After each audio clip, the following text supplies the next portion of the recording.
យើងនឹងជួបគ្នានៅក្នុងថ្ងៃនេះអំពីប្រធានបទជំងឺរលាកថ្លើមប្រភេទ B និងប្រភេទ C ដែលជាប្រធានបទមួយដ៏មានសារៈសំខាន់ហើយក៏ជាជំងឺមួយដែលកំពុងតែជួបប្រទះក្នុងពេលបច្ចុប្បន្នសម្រាប់ប្រជាពលរដ្ឋបាទកម្ពុជាជាទូទៅក៏ដូចជានៅលើពិភពលោកផងដែរនឹងបានជួបជាមួយគ្រូពេទ្យឯកទេសជំនាញថាតើអ្វីទៅដែលហៅថាជំងឺរលាកថ្លើម BC ការព្យាបាលយ៉ាងម៉េចមានរោគសញ្ញាយ៉ាងណាដែលអ្នកជំងឺបានកំពុងតែផ្ទុកនៅប្រភេទជំងឺនេះនៅក្នុងសរីរាង្គកាយផងដែរនោះដើមកម្មវិធីក៏សូមចង់ឲ្យលោកវិជ្ជបណ្ឌិតធ្វើការជម្រាបជូនពាក់ព័ន្ធទៅនឹងជំងឺរលាកថ្លើម BC តើមានរោគសញ្ញាយ៉ាងណាហើយទាំងពីរនេះគឺជាជំងឺខុសគ្នាដែរទេសម្រាប់ប្រភេទជំងឺទាំងពីរនេះនៅក្នុងសម័យបច្ចុប្បន្នយើងសង្កេតឃើញថាប្រជាជនរបស់យើងគាត់មានជំងឺក្រិនថ្លើមឬដុំសាច់មហារីកថ្លើមជាច្រើនហើយដែលក្នុងនោះយើងធ្វើការសិក្សាទៅគឺភាគច្រើនគឺវាបណ្ដាលមកពីមេរោគវីរុសរលាកថ្លើម B និង C តែម្ដងយើងត្រូវដឹងថាជំងឺរលាកថ្លើម B និង C គឺជាឃាតករគេហៅថាឃាតករដ៏សម្ងាត់ហើយនឹងកាចសាហាវមេរោគនេះគឺវាឆ្លងចូលទៅក្នុងខ្លួនយើងតាមយើងការប៉ះពាល់ឈាមរបស់អ្នកជំងឺឬក៏ទាក់ទងជាមួយនឹងយើងការប្រើប្រាស់របស់អ្វីដែលមានមុតដាច់ដោតឈាមបន្តមកទៀតគឺវាអាចឆ្លងពីម្ដាយទៅកូនដោយសារម្ដាយគាត់មានផ្ទុកវីរុសរលាកថ្លើមប្រភេទ B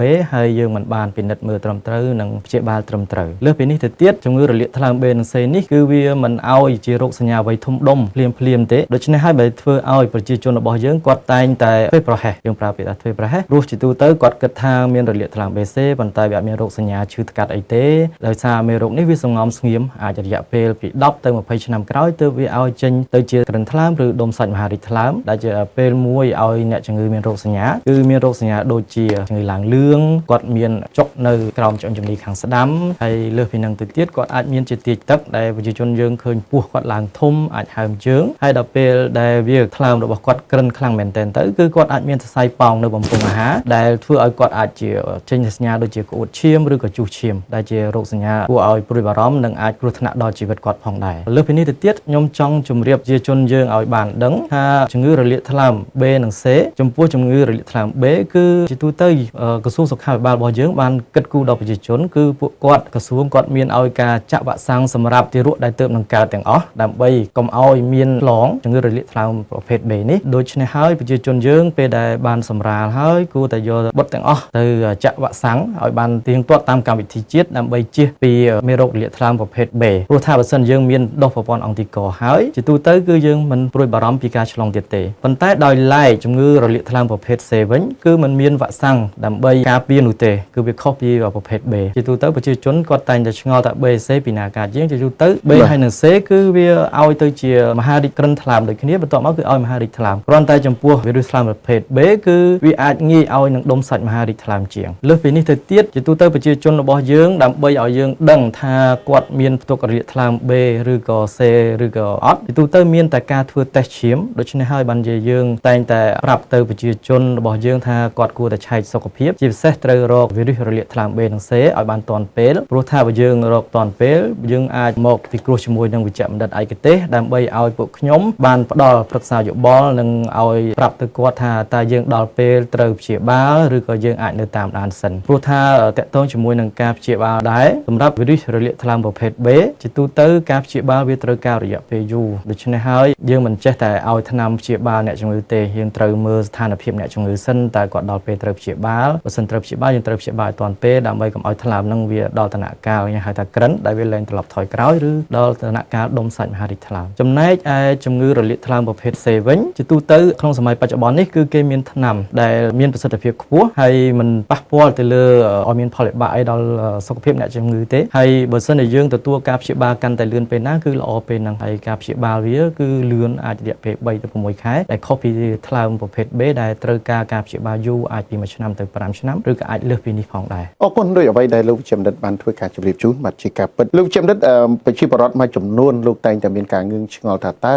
ការវិវត្តនៃការរលាកថ្លើមប្រភេទ B អាចคล้ายទៅជាប្រភេទ C ដែរទេទាំងពីរនឹងខុសគ្នាទេសម្រាប់ជំងឺទាំងពីរប្រជាជនរបស់យើងគាត់តែងតែយល់ខុសព្រោះថាជំងឺរលាកថ្លើមប្រភេទ B គឺវាបង្កដោយវីរុសម្យ៉ាងដែលគេហៅវាគឺ B តែម្ដងតែវាខុសពីវីរុសរលាកថ្លើមប្រភេទ C ហើយវីរុសរលាកថ្លើមប្រភេទ B មិនមែនថាយើងឆ្លងយូរទៅវាឲ្យទៅជាคล้ายទៅជាវីរុសរលាកថ្លើមប្រភេទ C គឺมันមាននោះទេបាទគឺជាមេរោគពីរដែលខុសគ្នាបាទអរគុណអញ្ចឹងចង់ឲ្យលោកវិជ្ជបណ្ឌិតជម្រាបជូនជាបន្តទៀតផងដែរផលលំបាកទៅលើបញ្ហាជំងឺរលាកថ្លើមទាំងពីរប្រភេទហ្នឹងតើមានផ្ដល់នៅផលលំបាកហ្នឹងខុសគ្នាដែរទេបាទចំពោះជំងឺទាំងពីរនេះបាទសម្រាប់ជំងឺរលាកថ្លើម B ហើយនិង C ជាទូទៅវាឲ្យផលលំបាកតែមួយគឺចុងក្រោយគឺវាឲ្យអ្នកជំងឺគាត់មានក្រិនថ្លើមហើយនិងដុំសាច់មហារីកថ្លើមប៉ុន្តែ តែគ្រាន់តែខុសគ្នាដូចខ្ញុំបានជម្រាបខាងលើគឺភាគច្រើនគឺរលាកថ្លើមប្រភេទ B វាងាយនឹងឲ្យមានដុំសាច់មហារីកថ្លើមជាងវីរុសថ្លើមប្រភេទ C លើសពីនេះទៅទៀតគឺផលវិបាកដែលយើងជួបគឺពេលដែលអ្នកជំងឺគឺមានបញ្ហាក្តៅថ្លើមហើយដែលយើងជួបច្រើនគឺអ្នកជំងឺគាត់ឡើងលឿងដែលធ្វើឲ្យគាត់លែងឃ្លានបាយអ្នកជំងឺកាន់តែស្គមទៅតមកទៀតគឺគាត់មានទីទឹកហើយទីទឹកនេះទៀតសោតបើសិនជាមានហើយគឺត្រូវប្រញាប់មកជួបជាមួយនឹងវិជ្ជបណ្ឌិតឯកទេសព្រោះយើងត្រូវការយកទីទឹកនេះទៅមើលដើម្បីមើលតើវាមានមេរោគចូលទៅក្នុងទីទឹកនេះទៅអត់ព្រោះថាបើសិនជាវាមានគឺជាសញ្ញាមួយគម្រាមកំហែងដល់អាយុជីវិតអ្នកជំងឺដែលទាមទារត្រូវមានការព្យាបាលឲ្យលឿនបំផុតដើម្បីជៀសផុតពីការរលាកស្រោម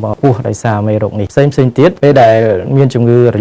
ដល់ដំណាក់កាលក្រិនថ្លើមគឺទាមទារត្រូវធ្វើមានការឆ្លុះកាពះដើម្បីរកមើលតើអ្នកជំងឺគាត់មានការប៉ោងសរសៃបំពង់អាហារអត់ព្រោះបើសិនជាមានប៉ោងគឺខាងយើងខ្ញុំអាចជួយយើងធ្វើការចងដើម្បីបង្ការកុំឲ្យមានការក្អួតឈាមឬជូសឈាមដែលវាគម្រាមកំហែងដល់អាយុជីវិតអ្នកជំងឺភ្លាមតែម្ដងអរគុណណាស់បាទនេះគឺជាអ្វីដែលជាផលលំបាកបន្ទាប់ពីអ្នកជំងឺបានផ្ទុកនៅមេរោគនេះដ៏រ៉ាំរ៉ៃហើយបន្តទៀតបាទក៏សូមអនុញ្ញាតលើកឡើងជាសំណួរទៅកាន់លោកវិជ្ជបណ្ឌិតផងដែរពាក់ព័ន្ធទៅនឹងជំងឺបាត់រលាកថ្លើម BC រួមជាមួយនឹងផលលំបាកដែលលោកវិជ្ជបណ្ឌិតបានជម្រាបជូនបាញ់មិញនេះការព្យាបាលមកដល់បច្ចុប្បន្នដោយសារវិទ្យាសាស្ត្រមានភាពជឿនលឿនបាទតើការព្យាបាលជំងឺរលាកថ្លើម B និង C មានការវិវត្តនិងការខុសប្លែកគ្នាត្រង់ចំណុចណាដែរមកទល់នឹងពេលបច្ចុប្បន្ននេះពោះតកតងជាមួយនឹងការព្យាបាលយើងឃើញថាក៏មានការផ្លាស់ប្ដូរខ្លាំងតកតងជាមួយនឹងគេហៅថាមួយឆ្នាំចុងក្រោយនេះតកតងជាមួយនឹងរលាកថ្លើមប្រភេទ C ព្រោះថាពីមុនការព្យាបាលជំងឺរលាកថ្លើមប្រភេទ C ទាមទារត្រូវការចាក់ថ្នាំទូទៅមួយសប្តាហ៍ក៏ត្រូវចាក់ថ្នាំម្ដងហើយជាទូទៅថ្នាំនោះគឺធ្វើទុកខ្លាំងធ្វើឲ្យអ្នកជំងឺអាចជ្រុះសក់អស់កម្លាំងធ្វើការអីអត់កើតប៉ុន្តែសម្រាប់មួយរយៈមួយឆ្នាំចុងក្រោយនេះគឺមានការផ្លាស់ប្ដូរដោយសារការរកឃើញថ្នាំថ្មីដែលយើងអាចគ្រាន់តែប្រើថ្នាំមួយគ្រាប់មួយថ្ងៃគឺអាចសម្លាប់មេរោគរលាកថ្លើមប្រភេទ C នេះបានជាក្នុងរយៈពេល3ទៅ6ខែហើយការព្យាបាលហ្នឹងគឺវាទាមទារទៅតាមកម្រិតថ្លើមរបស់អ្នកជំងឺព្រោះអ្នកជំងឺខ្លះបើសិនជាគាត់ដល់ដំណាក់កាលក្រិនថ្លើមគឺការព្យាបាលទាមទារការរយៈពេល6ខែពេញគឺដើម្បីឲ្យអស់គ្នាថាអស់មេរោគហើយបន្តមកទៀតគឺគាត់ទាមទារត្រូវការតាមដានតាក់ទងនឹងបញ្ហាក្រិនថ្លើមគាត់បន្តទៀតមិនមែនថាបានបញ្ឈប់តែម្ដងទេប៉ុន្តែសម្រាប់អ្នកជំងឺដែលមានរលាកថ្លើមប្រភេទ C ប៉ុន្តែយើងដឹងមិនទាន់ពេលវាមិនទាន់ដល់ដំណាក់កាលក្រិនតែម្ដងគឺជាទូទៅការព្យាបាល3ខែគឺយើងអាចសម្លាប់ពួកវីរុសថ្លើមប្រភេទ C នេះអស់ពីរាងកាយរបស់អ្នកជំងឺហើយគ្រាន់តែយើងតាមដានធម្មតាសុខភាពធម្មតាប៉ុណ្ណោះប៉ុន្តែសម្រាប់ជំងឺរលាកថ្លើមប្រភេទ B មិនទាន់មានការវិវត្តតាក់ទងនឹងការព្យាបាលធំដុំនៅឡើយទេព្រោះពីមុនក៏យើងប្រើថ្នាំចាក់អីប៉ុន្តែវាប្រសិទ្ធភាពវាមិនសូវខ្ពស់ដូច្នេះគឺយើងនៅការប្រើថ្នាំគ្រាប់យើងប្រើថ្នាំជាទូទៅមួយគ្រាប់ដូចគ្នាដើម្បីកាត់បន្ថយមេរោគប៉ុន្តែការព្យាបាលវានៅរយៈពេលយូរនៅឡើយគឺអាចពី1ឆ្នាំទៅ5ឆ្នាំដូចខ្ញុំជម្រាបហើយលើសពីនេះទៅទៀតអត្រានៃការជាវានៅមានកម្រិតទាបប្រហែលជាក្នុង5%ប៉ុណ្ណោះប៉ុន្តែមិនមែនបានន័យថាដូច្នេះឲ្យបងប្អូនទាំងអស់គ្នាប្រជាជនដែលមានជំងឺរាកថ្លើមប្រភេទ B អស់សង្ឃឹមនោះទេព្រោះថាបើសិនជាយើងទទួលការតាមដាននិងការព្យាបាលត្រឹមត្រូវគឺអ្នកជំងឺគាត់អាចជៀសពីការដែលមានជំងឺក្រិនថ្លើមឬដុំសាច់មហារីកថ្លើមបានហើយយើងសង្ឃឹមថានៅពេលខាងមុខអាចក្នុង4ទៅ5ឆ្នាំខាងមុខជាសាសជឿនលឿនតទៅទៀតយើងអាចរកថ្នាំដែលវាអាចមានប្រសិទ្ធភាពខ្ពស់ដូចជំងឺរលាកថ្លើមប្រភេទ C ដែរដើម្បីឲ្យការព្យាបាលកាន់តែមានប្រសិទ្ធភាពខ្ពស់ហើយនឹងអត្រានៃការជាខ្ពស់ជាងនេះបន្តទៀតបាទអរគុណបាទទូរទស្សនិកជននេះអ្វីដែលជាការកត់សម្គាល់ដែលសពថ្ងៃវិទ្យាសាស្ត្រមានភាពជឿនលឿនជាការជោគជ័យមួយហើយសម្រាប់រលាកថ្លើមប្រភេទ C ដោយដែលលោកជាបណ្ឌិតបានធ្វើការជម្រាបជូនឥឡូវនេះយើងមានថ្នាំគ្រាប់ប្រភេទថ្មីដែលនៅក្នុងការផ្ដល់ជូននូវភាពងាយស្រួលសម្រាប់គ្រូពេទ្យនិងអ្នកជំងឺគឺយើងប្រើរយៈពេលខ្លីនិងអាចព្យាបាលឲ្យវិលត្រឡប់មកការជាសះស្បើយវិញគឺតែ 100% ទៅហើយបច្ចុប្បន្នទៅតាមប្រភេទជំងឺថាតើយើងមានសភាពនឹងរលាកនឹងប៉ុណ្ណាប្រជាពលរដ្ឋមួយចំនួនដែលតែងតែមានចំណងចំណូលចិត្តគេហៅថាមិនសូវជាទុកចិត្តការព្យាបាលនៅកម្ពុជាឥឡូវនេះត្រូវតែមានការទុកចិត្តព្រោះអីថ្នាំដូចតែគ្នាទេក្នុងការព្យាបាលគ្រូពេទ្យបាត់មានជំនាញវិជ្ជាជីវៈដូចគ្នាអញ្ចឹងយើងកុំធ្វើការចំណាក់ស្រុកទៅព្យាបាលប្រទេសជិតខាងខាត់ទាំងពេលវេលាលុយកាក់បាទយើងមានថ្នាំព្យាបាលហើយខ្ញុំជឿថាថ្នាំដែលអនុញ្ញាតដោយក្រសួងសុខាភិបាលរបស់យើងគឺវាមានតម្លៃដែលប្រៀបធៀបអាចថាធូរថ្លៃជាងប្រទេសជិតខាងទៀតផងដូច្នេះជាជនរបស់យើងគួរគិតត្រឡប់មករកការព្យាបាលនៅក្នុងប្រទេសវិញផងដែរបាទស្វាគមន៍សម្រាប់ទូរទស្សនិកជនដែលមានសំណួរទាំងឡាយណាពាក់ព័ន្ធទៅនឹងបញ្ហាជំងឺរលាកថ្លើមប្រភេទ B និង C ខ្ញុំបាទអនុញ្ញាតទទួលទូរស័ព្ទតែម្ដងបាទមានសំណួរអ្វីសូមជួយបាទពីមុនដែលខ្ញុំគាត់រលាកថ្លើមប្រភេទ B លោកគ្រូបាទហើយឥឡូវទៅជាពកអាកន្លែងក្រោមឯថ្លើមលោកគ្រូទៅជាដោះសាច់ចាស់ ក្រោមឆ្អឹងជំនីខាងស្ដាំមែនបង ចា គាត់មានរោគសញ្ញាអីផ្សេងទៀតទេបងដូចជាការឈឺឬឡើង គាត់ លឿង ធ្លា អី ក់ ទេ ចុកកន្លែងក្រោមឆ្អឹងជំនីខាងស្ដាំហ្នឹងលោកគ្រូ ហើយបងដឹងថាគាត់មានរលាកថ្លើមបេហ្នឹងយូរហើយនៅបង យូរហើយមើល ប្រហែលឆ្នាំដែរទៅបង មើលជាហ្នឹងលោកគ្រូ ព្យាបាលជាមួយគ្រូពេទ្យឯកទេសជំនាញឬមួយក៏ញ៉ាំឱសថបុរាណអីដែរទេ គាត់ជាបាននៅកន្លែងពេទ្យអង្គរវិចិត្រ ឥឡូវយ៉ាងមិនហើយប្រភេទជំងឺគាត់ ឥឡូវទៅជាពកកន្លែងក្រោមឆ្អឹងជំនីខាងស្ដាំហ្នឹងលោកគ្រូ ហើយយ៉ាងមិនទៀតអាការៈគាត់បាទ គាត់ចេះចុកឲ្យកាហាយមកជាហៀងខាងស្ដាំហ្នឹង បងចង់សួរយ៉ាងម៉េចទៅលើការរៀបរាប់ហ្នឹង ចាចង់សួរតើអាចជំងឺហ្នឹងមើលជាអត់លោកគ្រូហើយឥឡូវទៅជាសាច់ហ្នឹងពកឡើងបណ្ណាមីហ្នឹងគ្រូ ហើយបន្ទាប់ពីការព្យាបាលនោះមកដល់ពេលនេះរយៈពេលប្រហែលឆ្នាំហើយដែលគាត់ឈប់ការព្យាបាលឈប់ទៅទទួលសេវាការព្យាបាលហ្នឹង ពី3ឆ្នាំអីហ្នឹងគ្រូ2ឆ្នាំ បងអ្នកឈប់ខ្លួនឯងឬក៏គាត់ប្រាប់ថាបងថាជាហើយឈប់ អត់ទេខ្ញុំជួបខ្លួនឯងលោកគ្រូព្រោះអីខ្ញុំអត់មកភាពទៅយកឆ្នាំទៀត បាទ បាទឈប់ខ្លួនឯងបាទ ចាឆ្នាំគាត់នឹងដូចថ្លៃហើយខ្ញុំអស់លុយអស់មានអីលក់មើលអញ្ចឹងណាគ្រូក៏ខ្ញុំផ្អាកសិនទៅ អរគុណអញ្ចឹងមានសំណួរតែប៉ុណ្្នឹងទេបងស្រីណាបាទទុកជូនលោកវិជ្ជាបណ្ឌិតតែម្ដងសូមគោរពជើញ ខ្ញុំជឿថាប្តីរបស់បងស្រីគាត់មានជំងឺរលាកថ្លើមប្រភេទ B យូរហើយគាត់បានទទួលការព្យាបាលជាមួយនឹងសហភេទរៈរបស់ខ្ញុំដែរគឺជាជំនាញបណ្ឌិតហើយទេដូចគ្នាដូច្នេះហើយខ្ញុំជឿថាការព្យាបាលរលាកថ្លើម B នេះវាមិនមានការងាយស្រួលទេដូចខ្ញុំជម្រាបពីដើមគឺវាទាមទារត្រូវមានរយៈពេលយូរអាចពី1ឆ្នាំទៅ5ឆ្នាំហើយទាមទារត្រូវការតាមដានបន្តទៀតបាទហើយសម្រាប់ក្នុងករណីដូចគ្រួសាររបស់បងស្រីដែលមានឡើងដុំប៉ោងនៅឆ្អឹងជំនីខាងស្ដាំនេះដែលគាត់គិតថារឿងថ្លើមទី1អ្វីដែលគាត់ត្រូវធ្វើគួរតែមកពីគ្រោះជាមួយនឹងវិជ្ជបណ្ឌិតឯកទេសពួកខ្ញុំវិញដើម្បីមើលតើគាត់ពិតជាមានដុំសាច់នៅថ្លើមឬក៏ជាបញ្ហាអ្វីផ្សេងព្រោះពេលខ្លះនៅកន្លែងខាងស្ដាំហ្នឹងគាត់អាចមានជាឆ្អឹងជំនីមានសាច់ដុំឬក៏នៅខាងក្រៅនឹងបន្តិចវាមានពោះវៀនធំដូច្នេះយើងត្រូវធ្វើរោគវិនិច្ឆ័យឲ្យបានត្រឹមត្រូវជាមុនសិនបងស្រីដូច្នេះគួរតែយកគាត់មកពីគ្រោះជាមួយវិជ្ជបណ្ឌិតឯកទេសខាងថ្លើមកាពះពោះវៀនណាមួយដែលបងស្រីចិត្តហើយដើម្បីឲ្យដឹងច្បាស់ថាដុំនោះជាដុំដែលមកពីបញ្ហាថ្លើមរបស់គាត់ឬក៏មកពីកន្លែងផ្សេងដូចជាឆ្អឹងជំនីឬក៏សាច់ដុំជាដើមបន្ទាប់មកទៀតទើបយើងអាចនិយាយបានថាគាត់សួរថាតើព្យាបាលជាឬក៏មួយយ៉ាងណាដូចខ្ញុំជម្រាបបងស្រីដូចនេះដែរថាតើតែយើងដឹងតែដុំនឹងនៅកន្លែងណាទើបវិជ្ជបណ្ឌិតអាចប្រាប់បងស្រីវិញថាការព្យាបាលមើលទៅអាចជាប្រមាណភាគរយហើយយើងគួរតែធ្វើជ្រើសយកមធ្យោបាយមួយណាដើម្បីធ្វើឲ្យការព្យាបាលរបស់គាត់មានប្រសិទ្ធភាពហើយនឹងអស់ថវិកាតិចផងដែរបាទដូច្នេះបងស្រីគួរតែនាំគ្រួសារបងស្រីមកពិគ្រោះដើម្បីឲ្យគ្រូពេទ្យអាចជួយបងទាន់ពេលវេលា អរគុណបាទលោកវិជ្ជាបណ្ឌិតដែលបានធ្វើការលើកឡើងបកស្រាយបាទអញ្ចឹងឃើញថាការព្យាបាលរលាកថ្លើមប្រភេទ B នេះដោយដែលលោកវិជ្ជាបណ្ឌិតបានធ្វើការជម្រាបជូនអញ្ចឹងគឺថាទាមទារពេលវេលា ទៀតពេលវេលាយូរហើយពេលខ្លះប្រជាជនយើងគាត់តែងយល់ច្រឡំមួយទៀតថាពេលដែលគាត់អស់មេរោគនៅក្នុងឈាមគាត់បានជាសះស្បើយហើយគាត់ឈប់ទទួលការព្យាបាលដោយខ្លួនឯងតែនេះជាការយល់ខុសខ្ញុំជឿថាបងស្រីក៏អាចយល់ចិត្តឆ្នេះដែរតែគាត់ឃើញអស់មេរោគគាត់គិតថា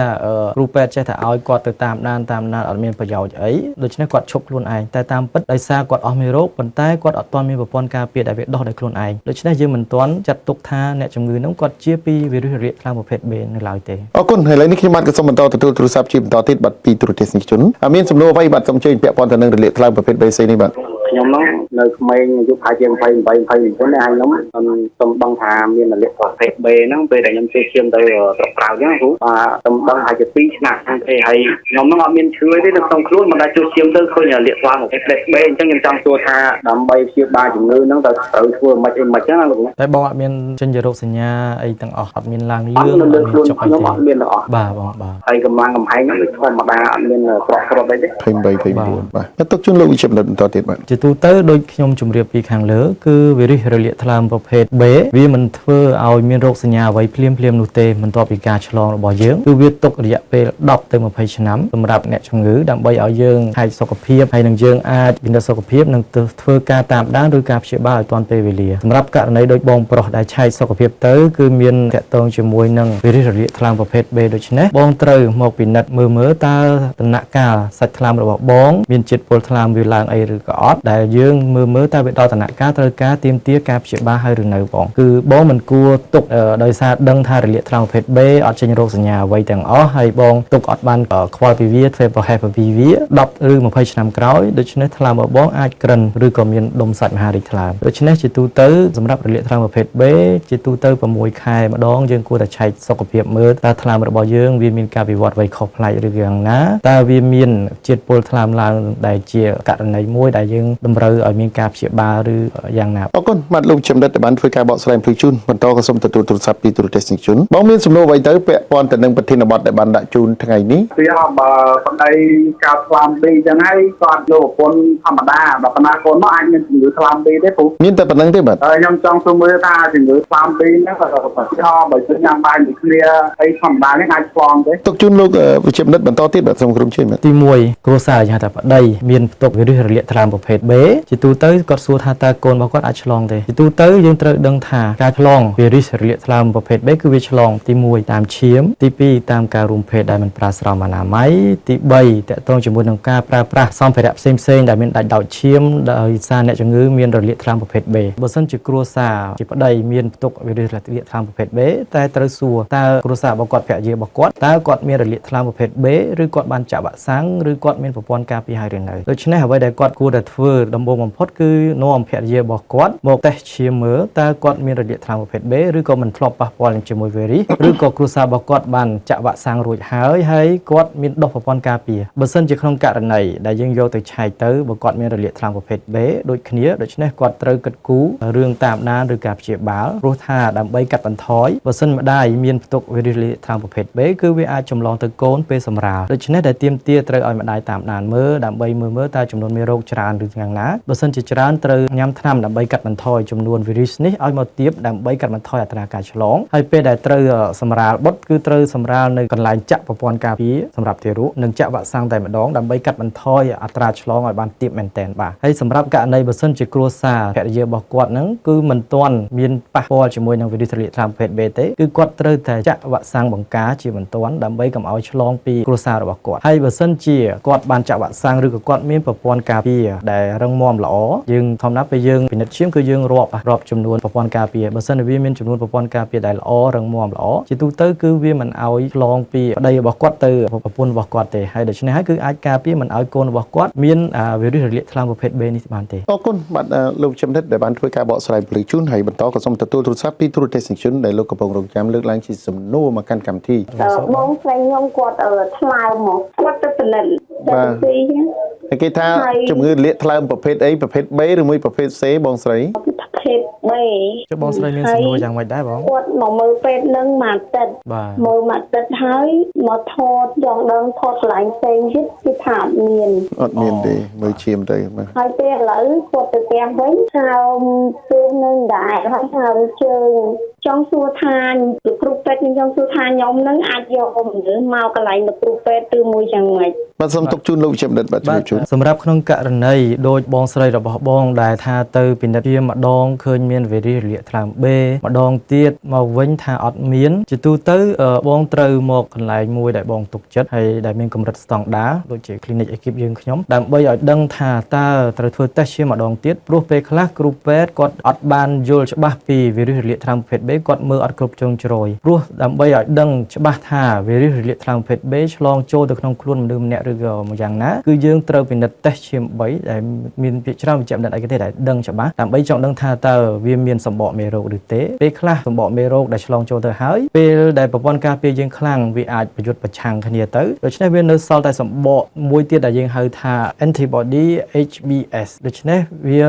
HBC សំទោសដែលវាមិនសល់តែកាកសំណល់បន្តិចបន្តួចដល់យើងមើលអានឹងទៅបានយើងអាចដឹងថាតើគាត់ធ្លាប់ប៉ះពាល់ជាមួយវីរុសរលាកថ្លើមប្រភេទ B នេះឬក៏មួយយ៉ាងណាបងហើយសម្រាប់បញ្ហាដែលគាត់មានបញ្ហាហើមជើងជាទូទៅវាមានបញ្ហាច្រើនបងទី1អាចរឿងជំងឺគ្រិនថ្លើមក៏អាចឲ្យមានហើមជើងដូច្នេះក្រៅពីនោះគាត់អាចមានបញ្ហាបេះដូងឬក៏តាក់ទងជាមួយនឹងសរសៃឈាមនៅជើងរបស់គាត់វាខ្សោយក៏អាចឲ្យហើមជើងដែរដូច្នេះបងស្រីគួរតែមកពិគ្រោះដើម្បីឲ្យយើងមើលឲ្យជាក់លាក់ថាតើការហើមជើងរបស់គាត់វាបណ្ដាលមកពីបញ្ហាថ្លើមរបស់គាត់ឬក៏អាចមកពីបញ្ហាផ្សេងដើម្បីឲ្យពួកយើងខ្ញុំអាចផ្ដល់ប្រឹក្សាយោបល់និងឲ្យយោបល់បងថាបងគួរតែធ្វើយ៉ាង ណាដើម្បីដោះស្រាយកុំឲ្យមានរោគសញ្ញាហើមជើងនេះបន្តទៀត អរគុណបាទលោកចំនិតដែលបានធ្វើការបកស្រាយបំភ្លឺជូនហើយយើងខ្ញុំក៏សូមបន្តទទួលទូរស័ព្ទជាបន្តទៀតពីទូរទស្សនិកជនបងមានសំណួរអ្វីទៅបាទដែលពាក់ព័ន្ធទៅនឹងរលាកថ្លើម BC នេះបាទខ្ញុំអាយុ60ឆ្នាំអាយុ60ឆ្នាំហើយខ្ញុំចង់សួរថាខ្ញុំមកដល់ស្រួលខ្លួន អត់ស្រួលខ្លួនយ៉ាងម៉េចទៅលោកពូ អត់ស្រួលខ្លួនទៅខ្ញុំ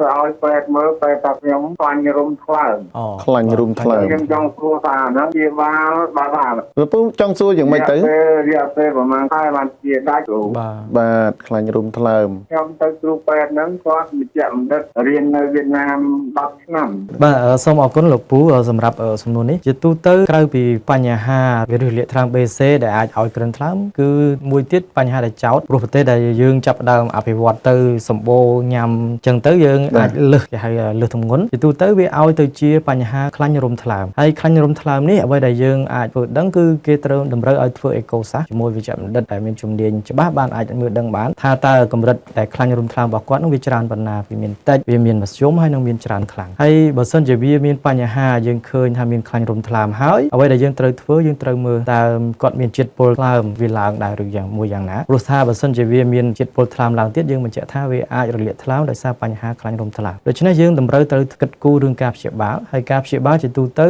ៅអាចវាមានពីរទី1បើសិនជាវាតិចតួចអ្វីដែលល្អបំផុតគឺអ្នកជំងឺគាត់តងកុំសូវញ៉ាំរបស់ដែលមានជាតិខ្លាញ់ជាតិប្រេងខ្លាំងពេកហើយបន្ទាប់ពីហ្នឹងគឺការហាត់ប្រាណហ្នឹងគឺជាមធ្យោបាយទី1ដែលវាមានប្រសិទ្ធភាពខ្ពស់ហើយវាមិនខាត់បងថវិកាអ្វីច្រើនទេពេលដែលយើងហាត់ប្រាណជាទៀងទាត់រាល់អាចមួយសប្តាហ៍យ៉ាងតិចបាន3ថ្ងៃមួយថ្ងៃបានកន្លះម៉ោងដែលវាល្អសម្រាប់សុខភាពយើងហើយលើសពីនេះទៅទៀតបើសិនជាក្នុងករណីការហាត់ប្រាណហើយដែលវាមិនអាចកាត់បន្ថយបានមិនយើងគិតគូររឿងប្រើថ្នាំហើយការប្រើថ្នាំវាទៅតាមកម្រិតរបស់ជាតិខ្លាញ់ហ្នឹងគឺយើងអាចប្រើជាទូទៅមួយខែត្រូវមកជួបវិជ្ជបណ្ឌិតវិញម្ដងដើម្បីវាតម្លៃមើលតើការព្យាបាលវាយ៉ាងម៉េចដែរអរគុណបាទលោកចំនិតដែលបានធ្វើការបកស្រាយភ្លុជូនឥឡូវនេះយើងខ្ញុំក៏សូមអនុញ្ញាតបន្តទទួលទូរស័ព្ទជាបន្តទៀតត្រីនេះមានមេរោគប្រភេទ B យូរហើយណាខ្ញុំទៅមើលឈាមពីមុនវាអត់ធ្វើទុកអីវាស្ងៀមស្ងាត់មែនប្រភេទ B ហ្នឹងណាប៉ុន្តែដល់ប្រហែល2អាទិត្យហ្នឹងវាដូចរៀនធ្វើទុកគឺខាងឆ្អឹងជំនីខាងស្ដាំហើយដល់ខ្ញុំទៅមើលឈាមទៅគេមើលទៅអាត្រង់សាមណាវាហ្នឹងវាដូចថា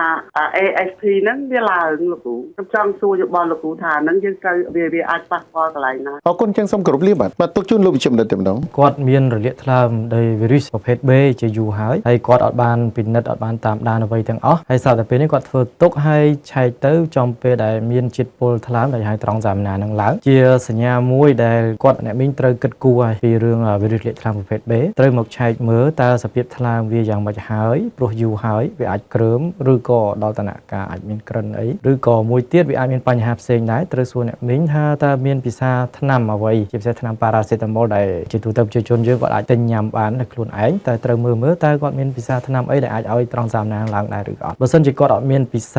ាថ្នាំអ្វីដែលអាចឲ្យជាតិពុលថ្លើមនឹងឡើងទេហើយគាត់មានវីរុសរលាកថ្លើមប្រភេទ B គឺយើងអាចនិយាយថាគឺដល់ពេលមួយដែលអ្នកមីងត្រូវរត់រកជាមួយនឹងវិជ្ជបណ្ឌិតឯកទេសដើម្បីធ្វើការព្យាបាលជំងឺរលាកថ្លើមប្រភេទ B នេះហើយព្រោះបើសិនជាអ្នកមីងទុកឲ្យវារលាករ៉ាំរ៉ៃជាទូទៅវាធ្វើឲ្យថ្លើមរបស់យើងរលាកបន្តិចម្ដងហើយដល់ពេលមួយគឺវាដល់ដំណាក់កាលក្រិនថ្លើមប៉ុន្តែបើសិនយើងព្យាបាលទាន់ពេលវេលាគឺយើងអាចគ្រប់គ្រងស្ថានភាពបានយើងធ្វើឲ្យត្រង់សាមណាឬជាតិពុលថ្លើមនឹងចុះមកធម្មតាវិញហើយយើងអាចទប់សាច់ថ្លើមរបស់យើងឲ្យកុំឲ្យវិវត្តទៅក្រិនហើយនឹងអាចបើសិនជាវាមិនដល់ដំណាក់កាលក្រិនគឺអាចត្រឡប់មកក្រោយវិញបានហើយដើម្បីឲ្យយើងអាចរស់នៅមានជីវភាពធម្មតាមកវិញអរគុណលោកវិជ្ជបណ្ឌិតដែលបានធ្វើការបកស្រាយភ្លឺជូនខ្ញុំបាទក៏សូមបន្តទទួលទូរស័ព្ទជាបន្តទៀតបាទសូមជើញមានសំណួរបងណាពុកខ្ញុំគាត់មានជំងឺរលាកថ្លើមប្រភេទ C ហ្នឹងតើយកទៅណាវិញលោកគ្រូបងមើលគាត់ដឹងថាមានជំងឺរលាកថ្លើមប្រភេទ C ហ្នឹងមើលតាមរយៈមើលឈាមឬមួយយ៉ាងម៉េចដែរចូលឈាមន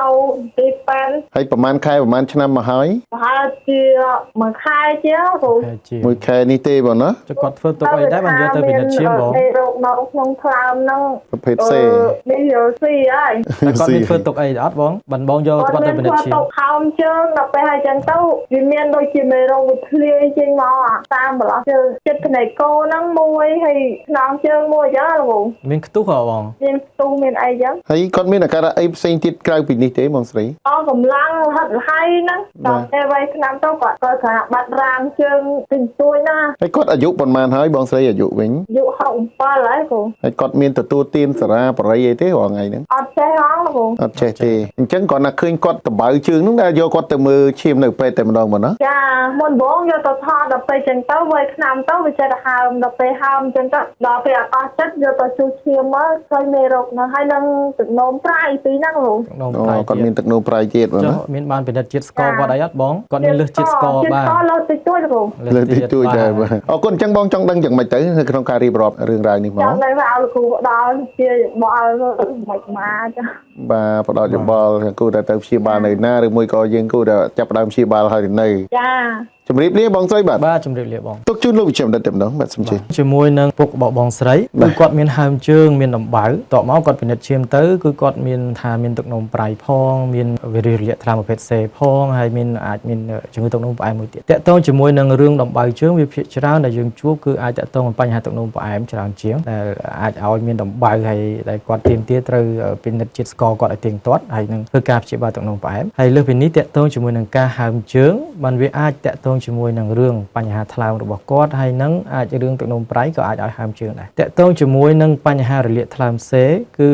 គាត់គួរតែមកនិតដើម្បីមើលតើត្រូវធ្វើអេកូសាសដើម្បីមើលតើថ្លើមរបស់គាត់វាក្រិនឬមួយយ៉ាងណាព្រោះថាបើសិនជាថ្លើមរបស់គាត់ក្រិនបានវាអាចបញ្យល់បានតកតងជាមួយនឹងគាត់មានបញ្ហាហើមជើងបើមិនដូច្នេះទេគឺតកតងជាមួយនឹងបញ្ហាទឹកនោមប្រៃរបស់គាត់ច្រើនជាងដែលអាចបណ្ដាលឲ្យគាត់ហើមជើងដូច្នេះបាទដូច្នេះជាសរុបទៅគឺបងស្រីត្រូវទៅពិភាក្សាជាមួយនឹងវិជ្ជបណ្ឌិតដើម្បីធ្វើការព្យាបាលជំងឺទាំង3នេះព្រមគ្នាតែម្ដងដើម្បីឲ្យជាពិសេសរឿងដំបៅដែលមានខ្ទុះហ្នឹងគឺយើងត្រូវការធ្វើការព្យាបាលបន្ទាន់គឺយើងមិនអាចរងចាំបានទេបងព្រោះបើមិនដូច្នេះទេវាមេរោគដែលអាចចូលទៅក្នុងឈាមដែលធ្វើឲ្យប៉ះពាល់ដល់ជីវិតភ្លាមៗ អរគុណបាទលោកជាបណ្ឌិតដែលបានធ្វើការបកស្រាយភ្លឺជូនគណៈពីនេះក៏សូមបន្តទទួលទូរស័ព្ទជាបន្តទៀតពីទូរទស្សនិកជនដែលកំពុងរងចាំលើកឡើងជាសំណួរមកកាន់កម្មវិធីមានសំណួរអ្វីទៅបាទបងប្រុសបាទ បាទខ្ញុំធ្លាប់មានមេរោគឡើង ប្រភេទអីដែរបង តែលោកគ្រូពេទ្យហ្នឹងអត់ថាថាខ្ញុំខ្លាំងមកមានប្រភេទអត់ដឹងប្រភេទអីទេ តែប្រភេទទេបាទ បាទតែដល់ពេលខ្ញុំទៅបណ្ឌិតអេកូមើលថាថ្លើមខ្ញុំមានគ្រើមតិចតិច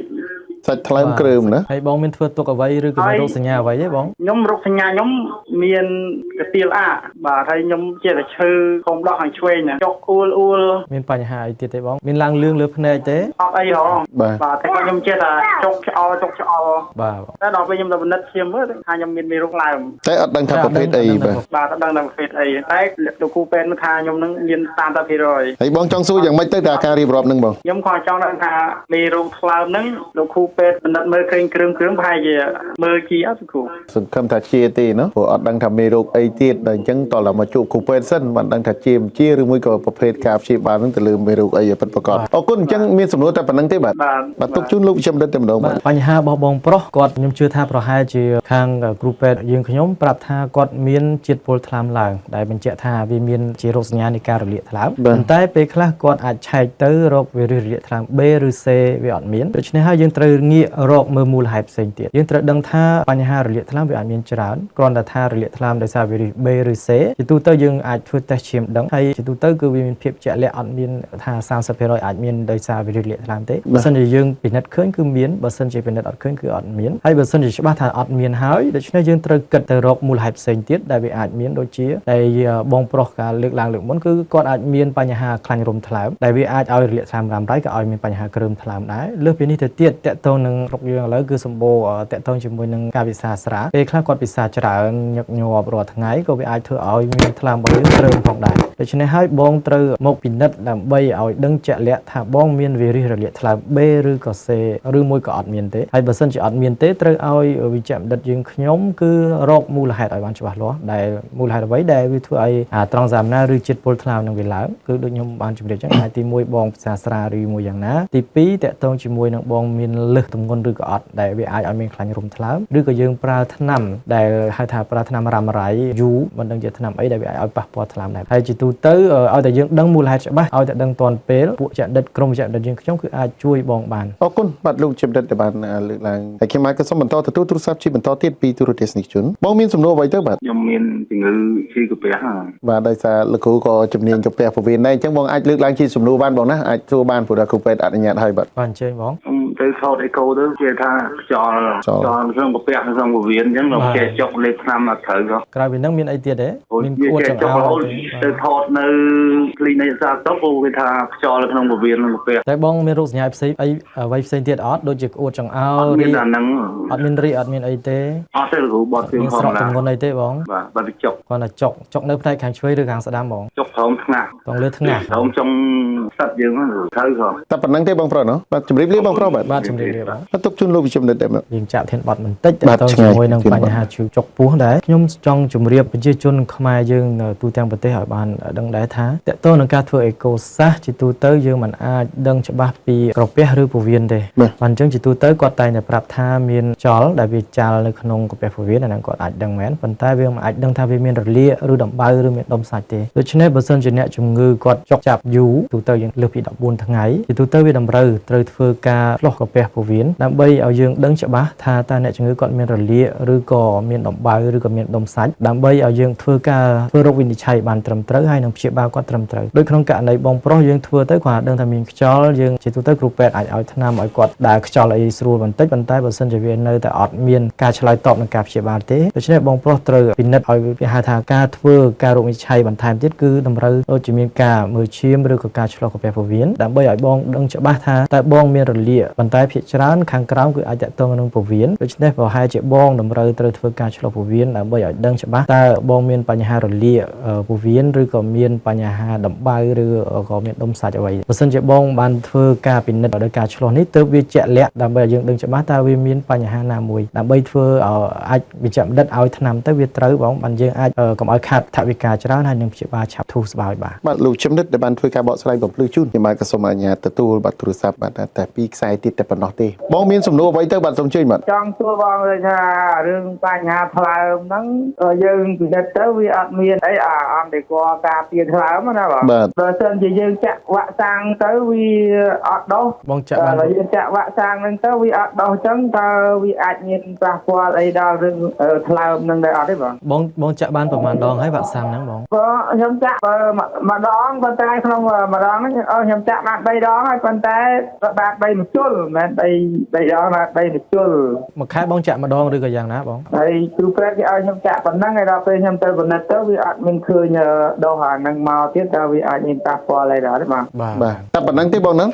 បើសិនជាអត់ដុសចឹងខ្ញុំអាចចាក់ទៀតតាមដែរឬទេ បាទអរគុណអញ្ចឹងសូមគោរពលាបងប្រុសបាទទុកជូនលោកវិជ្ជបណ្ឌិតតែម្ដងបាទ តើតើជាមួយនឹងការចាក់វ៉ាក់សាំងដើម្បីការពារគឺជាមធ្យោបាយដើម្បីការពារវីរុសរលាកថ្លើម B ដែលមានប្រសិទ្ធភាពខ្ពស់បំផុតតើតើនឹងបញ្ហារបស់បងដែលគាត់បានចាក់វ៉ាក់សាំងចំនួនថា3ម្ជុលប្រហែលជាធម្មតាមួយខែយើងចាក់ម្ដងចាក់ចំនួន3ខែហើយបន្ទាប់មកយើងកុងត្រូលមើលតើ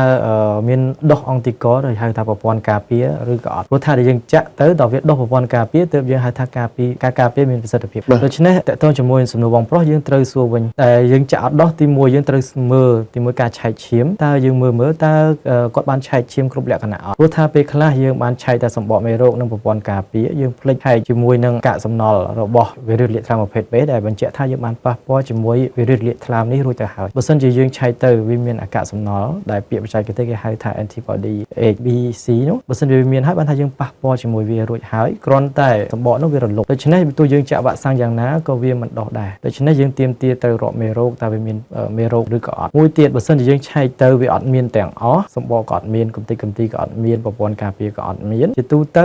យើងចាក់វ៉ាក់សាំងត្រូវតែដោះលើកលែងតែក្នុងករណីទី1យើងត្រូវសួរតើការវ៉ាក់សាំងរបស់គាត់បានទុកល្អបាន class C អីត្រឹមត្រូវឬមួយយ៉ាងណាទី2បើសិនវាបាន class C មានគុណភាពអីល្អហើយដូច្នេះយើងត្រូវមើលតើគាត់ប្រព័ន្ធការពាររបស់គាត់មានខ្សោយព្រោះពេលខ្លះអ្នកជាជនយើងគាត់មានបញ្ហាតាក់ទងជាមួយទឹកនោមផ្អែមឬក៏ទឹកនោមប្រៃតែគាត់ប្រើថ្នាំមួយចំនួនទៅគាត់ធ្វើឲ្យប្រព័ន្ធការពារគាត់ចុះខ្សោយដូច្នេះយើងត្រូវមើលបើសិនជាវាតាក់ទងមួយប្រព័ន្ធការពារចុះខ្សោយដូច្នេះយើងត្រូវពិនិត្យមើលជំងឺទាំងអស់ហ្នឹងឲ្យស្រួលបួលទៅយើងអាចចាក់វ៉ាក់សាំងទៅគាត់អាចមានដុសប្រព័ន្ធការពារបាទ អរគុណបាទលោកវិជ្ជបណ្ឌិតដែលបានធ្វើការបកស្រាយបំភ្លឺជូនកន្លែងនេះដោយពេលវេលាមានកំណត់ក៏សូមជម្រាបលាពីទូរទស្សនិកជនដែលត្រឹមប៉ុណ្ណេះសិនផងដែរសង្ឃឹមថាឱកាសក្រោយបាទលោកវិជ្ជបណ្ឌិតនឹងផ្ដល់ពេលវេលាដ៏មានតម្លៃជាបន្តទៀតដើម្បីចូលរួមបកស្រាយបំភ្លឺជូនដល់ទូរទស្សនិកជនហើយអរគុណជាថ្មីសម្រាប់លោកវិជ្ជបណ្ឌិតដែលបានផ្ដល់ពេលវេលាដ៏មានតម្លៃចូលរួមសម្រាប់កម្មវិធីយើងខ្ញុំកម្មវិធីបានឈានចូលដល់ទីបញ្ចប់ហើយប្រសិនបើលោកស្រីនាងកញ្ញាទូរទស្សនិកជនចង់ជួបដោយផ្ទាល់ជាមួយនឹងលោកវិជ្ជបណ្ឌិតបាទផ្ទាល់ផងដែរនោះគឺនៅ clinic ផ្ទាល់របស់លោកវិជ្ជបណ្ឌិតគឺនៅមន្ទីរសម្រាប់ព្យាបាលបាទ ekip บัตรมันตีสำหรับชีบาลเอกิปคือมีนตีตังในเรือเพลิงตุ่มหนุบตัวโก้บัตรบัตรสันบาตัวเทสนิกจุนบัตรฟื้นดำนาปีโกลสเปียนตัวบูช่วยจุวะบัตรคือถ้าจ่อมอนั่งในค้างเฟงในบัตรเฟงในบัตรจมง่ายไปให้จีใบแต่บุญโดยไม่แต่ปนอปีโกลสเปียนบัตรช่วยจุวะคือในชิดตบเจนปีบังเกาะทำไมยังบัตรในเรือเพลิงตุ่มหนุบตัวโก้บัตรเอกิปบัตรเปิดเตยปีบังเกาะวิ่งในจอบสต็อปนั่งตันตีเตบัตรสลัมได้เบอร์มอไปช่วยจุวะเฟงได้บัตรไปให้จีใบย่อยแม่ชิดสต็อปนั่งบัตรจังลูกใส่นิ่งขยันตัวเทสนิกจุนไอตัวเน็ตตัวน้องจมูกหนึ่งลูกวิจมเดินบานตามปปอนตุรุซับในโครงการแต่ปกรูอยู่บอลหรือมวยก่อชิ้นตัวดอกกับชีบาลในมันที่สำหรับชีบาลเอกิปตัวเต็มน้องคือปปอนตุรุซับใบสายคือเลขโดยคณิตคือสายที่มวยโซนดอกประปีสายที่ปีคือโซน70บัตรคือหนึ่งสายที่ใบโซน60ประมวยบัตรถึงใบสายโซนดอกประปีโซน70โซน60ประมวยคือกระตุยโดยคณิตบัตร50พรัม30ใบดอกประปีบัตร50พรัม30ใบดอกประปีบัตรโรคจับดัดจมูกหนึ่งโครงการเงสวากุมสำหรับตุรุเทสนิกชุนก็โดยชีปรอดแต่งอ้อแต่มีนบ่มน้องเตยโรคสิบาชีบาแต่งปัญหาหรือโดนบ้าปัญหากระเปียปเวียนหนึ่งคลามพงได้นุแต่มีนดูเฉียมเด็ดบัดไว้เขมงแต่มีนบัดปิดเสาแต่จีบเสียมีนจุดเน็ตดังพุ่งผู้การต่อการศึกษาปีบรรดาประเทศชื้นเดือนแต่ยังยกมาอ่านบทตัวจมวยหนึ่งประชาชนกรรมชีระบายยื่นนำไปขึ้นแต่เราพิบเราออกภาษาหนึ่งการวิวัฒน์ในวิสัยสุขภาพปีบาลในตัวแต่มาดองที่มาร่วมจมวยหนึ่งลูกเฉียมเด็ดส้มลูกบอลกายเกี่ยวกับเลี้ย